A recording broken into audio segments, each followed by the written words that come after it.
I chose orthopedics because it was fun, and I also enjoy the fact that most patients do have an improvement in their quality of life.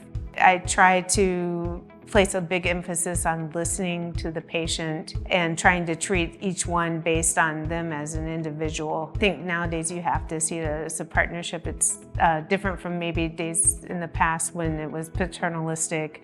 Now it's much more, I'm here to give you the options, or at least to tell you what I think is going on, give you the options of what you can do, both non-operatively and operatively, and give you the risks and benefits of both, and help you try to decide.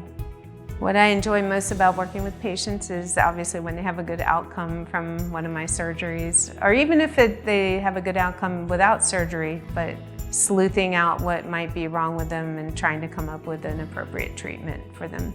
So a lot of the common problems that people present to us with are thumb arthritis is a big one, sometimes finger arthritis as well, and of course carpal tunnel syndrome, cubital tunnel syndrome, which is the same as having a compression of the nerve where your funny bone is actually a nerve called the ulnar nerve, and trigger fingers where your finger gets stuck down. Basically, the tendon doesn't glide through its sheath as well as it did before. But we also see a lot of hand and wrist fractures as well.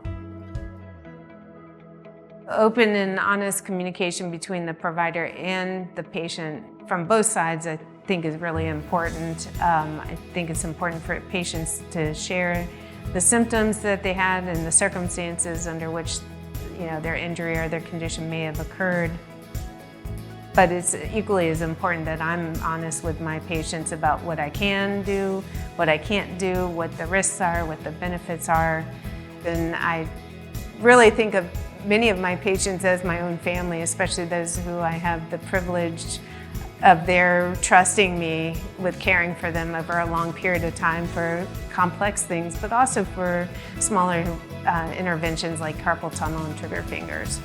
I am Dr. Andréa Lese, a fellowship-trained hand and wrist surgeon with the Riverside Orthopedics and Sports Medicine Specialists.